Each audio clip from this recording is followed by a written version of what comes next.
remember back when I started out, when I was 150 kgs, and I used to ask people, how do I exercise? How many times a week? What's optimal? They would tell me to do 4 days a week and then take 2 rest days or whatever. But I realized that as soon as I took 2 days or even 1 day rest day, the next day I'll find an excuse. I'll be like, I'm still stiff. I think I'll wait another day, or I don't feel like it, I'm not going to do it today. So I quickly realized what I had to do to get over my own laziness is to not have a rest day.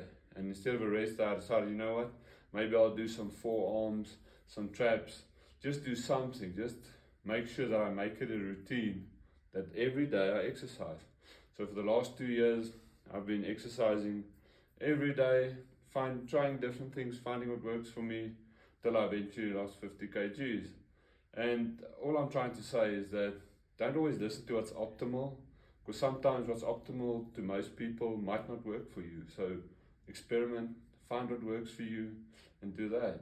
And then you'll see a lot more breakthrough than when you're trying to follow everyone else's stipulations.